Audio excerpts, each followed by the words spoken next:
Today I'm going to show you how to assign multiple keyboards and controllers, MIDI controllers, with your iConnect interface. I'm specifically going into host port, but this works for DIN ports as well. And set that up with Logic Pro X. Basically what I want is to have two separate keyboards controlling two separate instruments and sounds inside of Logic. The first thing I've done is I've put my keyboard, I have an MIDI code that's on channel 1, and my other keyboard, the Akai LPD8, not really keyboard, I guess a little pad control, that guy is on channel 12. So that's the first thing I've done. If you can't do that, you do have an option through our interfaces to actually remap the channels, so you could actually remap them through that way. I'm not going to show you that in this video, but that is definitely possible. So I'm in Logic at the moment, and I'm just going to create two tracks here. So let's create those, and I'm going to pick Mellotron for the first one, and I'll grab some type of very different synth on the second one. Let's see. Let's go with this block sound. All right, so I've created these two. I'm going to do my keyboard for the strings right here, which is going to be on this guy. So I'm going to go to MIDI channel 1 for that guy because my keyboard's on 1, and my LPD is on 12. So I'm going to go to hip hop block here, and we'll go to 12. So before we really dive into this, I'm going to quickly reserve my devices into my controller. I'm on a Mio 4. I've been specifically asked for the Mio 4 recently, so here's a video for it, especially if you're that person. So I'm just going to use my M-Audio code in the first slot and my LPD in the second slot. I'll leave my air out, maximum air, because that's a little further away than I'm wanting to reach right now. So that's reserved. I shouldn't have any problem with that. So if I play my keyboard, so you can play that sound.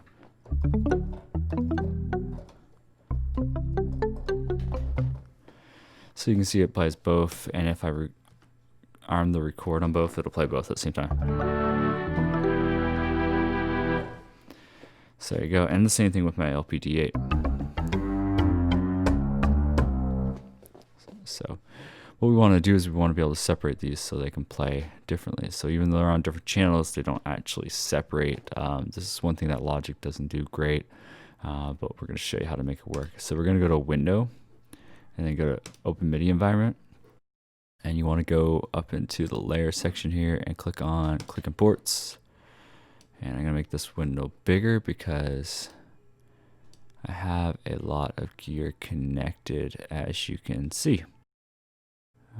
And this will probably go till forever. So if you, I'm going to move these over just to make some room. If you want to grab these things, the best way to do it is to grab the word. I tried grabbing this keyboard and it just keeps playing notes usually, so that's kind of an annoying thing. So I'm going to right click on this guy up here, and I'm going to clear. Let's just clear all these cables. So I'm just going to run from the input down here. These are just monitors. This is a MIDI monitor. It'll show you what I'm sending through here in a second. You can see it actually showed channel 12 from when I was playing the LPD8. So I have host 1 and host 2 are used on the Mio 4. So I'm just going to go to my Mio 4. So host 1's right here, and host 2's right up, right next to that. But first what we need to do is add some transformers. So basically if I just ran it over here, it would all control the same sequence. We want to kind of separate them. So to do that, you want a transformer. So I'm going to go to New, and then go to Transformer. And so this will be 1. And you want to do this for each keyboard. So, and then second one. All right, so I have 2 of them. And so I am going to go host 1 right here, grab this little triangle dealy, drag it out to that one. You can rename these two, by the way. And host 2, I'm gonna go down to that one. But yeah, if you click on these, you can actually rename it over here. So I can go and actually do the rename. So those are renamed, and then you just need to drag this over to the input and the LPD8 into that input as well. And then close this, and you should see them separate. So there's one last step that you have to do in order to get these separated, and that's go to File, Project Settings, and then go to Recording. Under the MIDI, you're going to go to Auto Demix by Channel. So select that, and now they should be separated.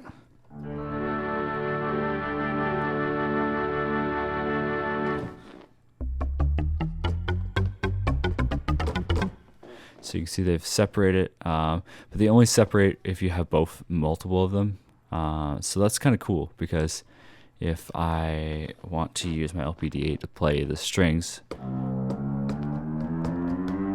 I can do that.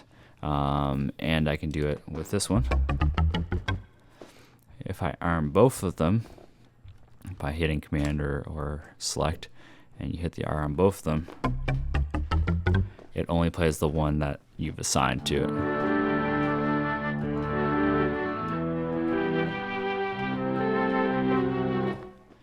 So that is what you want to do if you want to use multiple instruments for inputting into Logic Pro X. If you have any questions, let me know.